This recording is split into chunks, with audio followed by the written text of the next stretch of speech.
میں 14 سال بعد جب لوٹ کر آیا تو میری بیوی آج بھی پہلے کی طرح حسین تھی، لیکن آج بھی میں انہیں اپنی بھابھی کی نگاہوں سے دیکھتا تھا۔ وہ میری بھابھی رہ چکی تھی۔ ایک رات مجھے بہت تیز بخار تھا اور وہ میرے کمرے میں آئی میرا حال پوچھنے کے لیے، لیکن شاید میں ہوش کی دنیا میں ہی نہیں تھا۔ اسے بازو سے پکڑ کر اسے بیڈ پر لٹا لیا، اسے اپنا ہر حق وصول کرنے لگا، لیکن صبح اس کے وجود میں بخار کی وجہ سے میں نیم بے ہوشی کی حالت میں تھا جب مجھے اپنے چہرے پر ایک انجانا سا لمس محسوس ہوا۔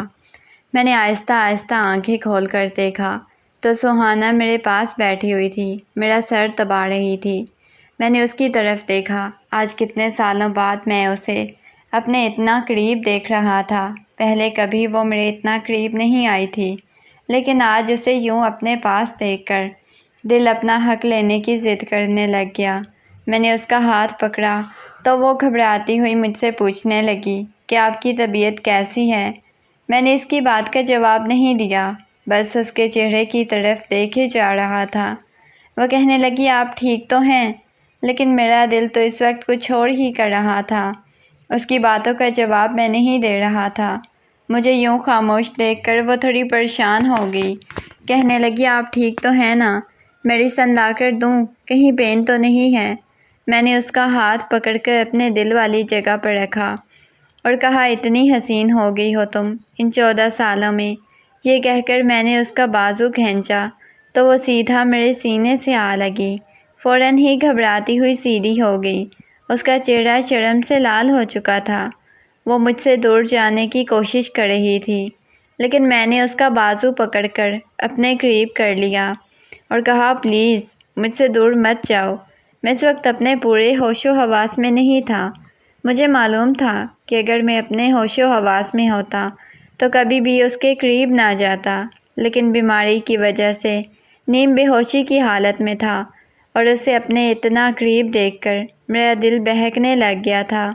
میں نے آہستہ سے اسے اپنی باہوں میں بھر لیا، لیکن صبح جب میری آنکھ کھلی تو میرے پاس پچھتاوے کے سوا کچھ نہیں تھا۔ وہ میرے کمرے میں موجود نہیں تھی، لیکن بار بار میری آنکھوں کے سامنے رات والا واقعہ گھوم رہا تھا۔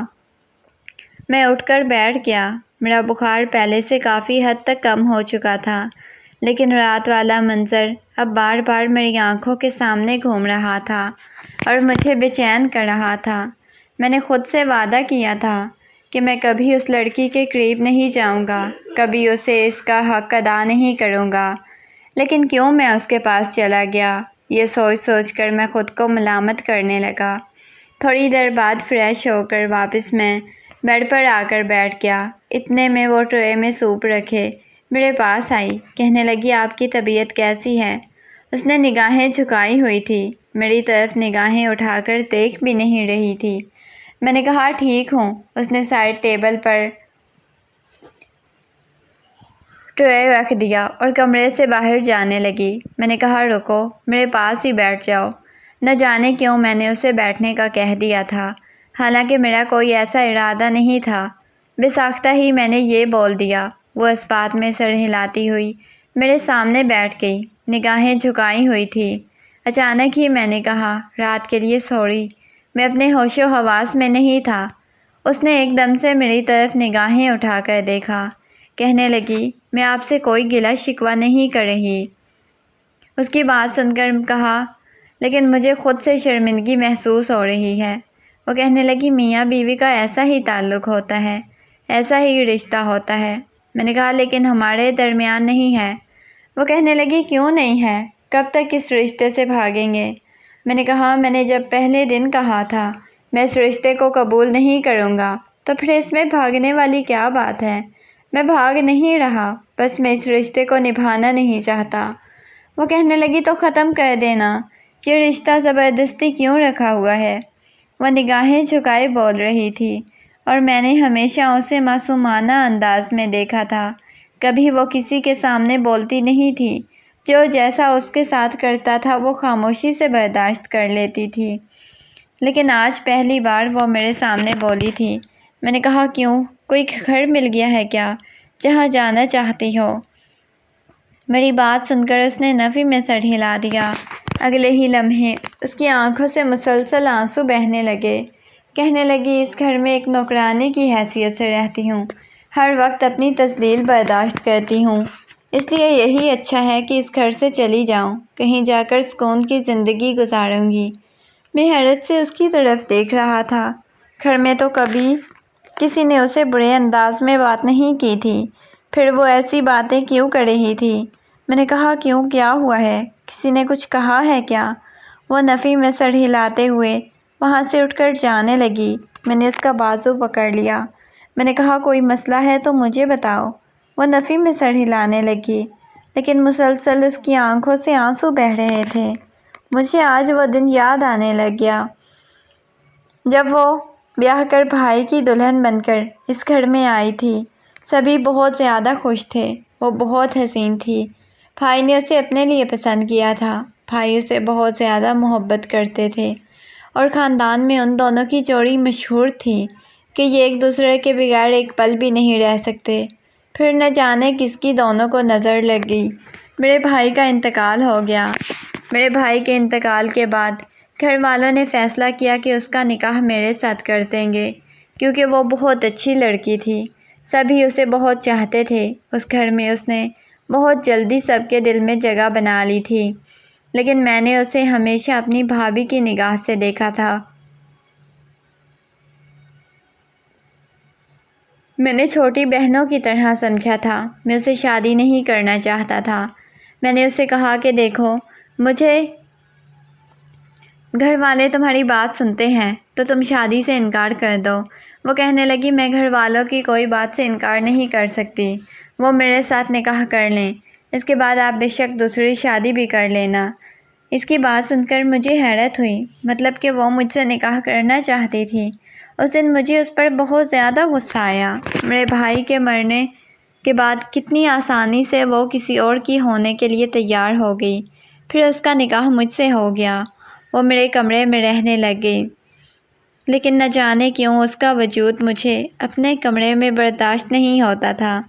جب تک وہ سو نہیں جاتی تھی میں کمرے میں نہیں آتا تھا، اکثر ہی وہ سوئی ہوتی تھی، اس کے چہرے کی طرف دیکھنے لگ جاتا۔ وہ بلا کی حسین تھی، اتنی حسین ہمارے خاندان میں کوئی لڑکی نہیں تھی۔ آخر کو میرے بھائی کی جو پسند تھی، مسلسل اس کے چہرے کی طرف دیکھتا رہا، لیکن اگلے ہی لمحے اس کے پاس سے اٹھ کر چلا گیا، کیونکہ اپنی بیوی کو اپنے اتنا قریب دیکھنا، پھر اسے دور رہنا، یہ میرے لیے بہت مشکل تھا۔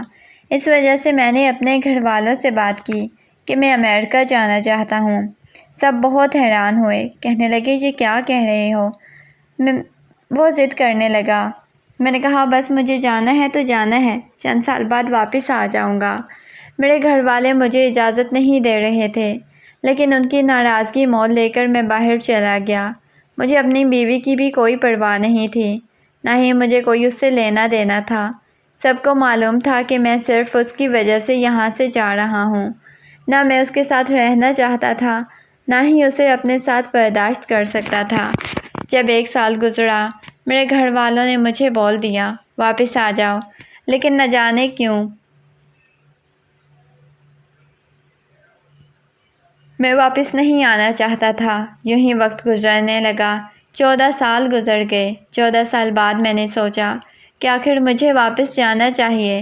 جس دن میں واپس آیا، سب لوگ بہت محبت سے مجھ سے مل رہے تھے، لیکن نہ جانے کیوں بار بار میری نگاہیں ارد گرد گھوم رہی تھی۔ میں اسے تلاش کر رہا تھا، لیکن وہ مجھے کہیں نظر نہیں آ رہی تھی۔ میں کسی سے اس کے بارے میں پوچھ بھی نہیں سکتا تھا، لیکن رات کو ڈائننگ ٹیبل پر کھانا لگاتی ہوئی وہ مجھے نظر آئی۔ آج بھی ویسی ہی تھی، حسین، بہت زیادہ حسین، شاید اپنا بہت زیادہ خیال رکھتی تھی، یا پھر وہ یوں ہی حسین تھی۔ میں نہ جانے کتنی دیر سے ٹکر ٹکر دیکھتا رہا، جب اچانک ہی میرا بھائی شرارت سے بولا، کہنے لگا، بھائی اتنی بھی کیا بےتابی، بھابھی کو بس دیکھے جا رہے ہیں۔ اس کی بات سن کر میں نے اسے گھور کر دیکھا تو اس لڑکی نے نگاہیں اٹھا کر مجھے دیکھا۔ اس کی نگاہوں میں ازار و شکوے شکایتیں تھیں، لیکن میں نے ایک بار بھی اسے بات نہیں کی۔ رات کے وقت جب کمرے میں آئی، میں نے کہا، سارا دن کہاں تھی؟ مجھے آپ کہیں نظر نہیں آ رہی تھی۔ میری بات سن کر وہ کہنے لگی، کہیں نہیں، بس دن کے وقت اپنے کمرے میں نہیں ہوتی۔ مجھے نہیں معلوم تھا کہ آپ آ رہے ہیں، مجھے کسی نے بتایا بھی نہیں۔ میں نے کہا، اوہ اچھا، ویسے گھر میں چہل پہل دیکھ کر بھی تمہیں اندازہ نہیں ہوا کہ واپس کون آ رہا ہے؟ بیوی، تمہیں اندازہ نہیں ہوا تھا؟ بیوی کو تو سب کچھ معلوم ہونا چاہیے، اس کا شوہر اتنے سالوں بعد واپس آ رہا ہے۔ وہ کہنے لگی کہ اس کا شوہر ہی کوئی رابطہ نہ کرنا چاہے تو بیوی بیٹھ کے کیوں اس کا انتظار کرے؟ اس کا لہجہ بہت سخت تھا، لیکن میں نے کوئی جواب نہیں دیا۔ کافی دن تک ہم دونوں کے درمیان کوئی بات نہیں ہوئی۔ ہم دونوں ایک کمرے میں رہتے تھے، بالکل انجان تھے۔ ایسا لگتا تھا جیسے دونوں کے درمیان کوئی تعلق ہی نہ ہو، کوئی رشتہ ہی نہ ہو۔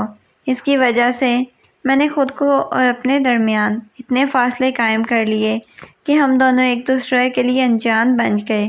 لیکن اب میں یہ دیکھ رہا تھا کہ اس کی طرف قدم بڑھاتا کیسے۔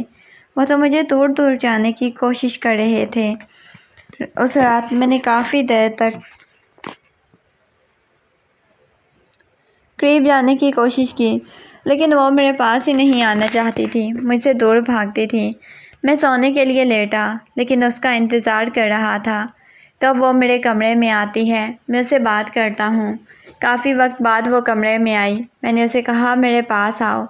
وہ میرے پاس آ کر بیڈ پر بیٹھ گئی۔ میں نے کہا، کیا چاہتی ہو تم؟ مجھ سے دور جانا چاہتی ہو؟ مجھ سے طلاق لینا چاہتی ہو؟ وہ کہنے لگی، جب آپ نے یہ رشتہ نبھانا نہیں تو میں کیا کر سکتی ہوں؟ اگر آپ دور جائیں گی تو اسی کی باتیں سن کر میں نے کہا، نہیں، میں آپ سے بالکل دور نہیں جاؤں گا۔ آپ کے ساتھ ایک نارمل زندگی گزارنا چاہتا ہوں، سارے ماضی کو بھول جانا چاہتا ہوں، کیونکہ میں کسی اور عورت سے اپنی فیملی میں شامل نہیں کر سکتا، نہ ہی میں مزید انتظار کر سکتا ہوں۔ مجھے مکمل اپنی فیملی چاہیے۔ میں نے اس کا ہاتھ پکڑ لیا۔ وہ کہنے لگی، جانتے ہیں، مجھے بھی آپ کو قبول کرنا بہت مشکل لگ رہا ہے۔ میں نے بہت مشکل سے، آپ میرے شوہر ہیں، آپ کے سامنے کبھی اپنے سابقہ شوہر کا ذکر نہیں کرنا چاہتی تھی۔ آپ سے نکاح کے بعد مجھے احساس ہوا کب مجھے آپ سے محبت ہو گئی، اور یہ محبت ہونا فطری تھا، اور میں آپ سے بہت پہلے سے محبت کرتا ہوں، لیکن آپ کو شاید میرا احساس نہیں اور مجھے اکیلا چھوڑ کر چلے گئے۔ اس کی آنکھوں میں آنسو تھے، ہزاروں شکوے شکایتیں تھیں۔ میں نے کہا، میں وعدہ کرتا ہوں تمہاری ساری شکایتیں دور کر دوں گا، دوبارہ تم سے کبھی دور نہیں جاؤں گا۔ یہ کہہ کر میں نے اس کے ہاتھ پر بوسہ دیا تو وہ میری طرف دیکھ کر مسکرا دی، اور ہم نے اپنی زندگی کی خوبصورت سی شروعات کی۔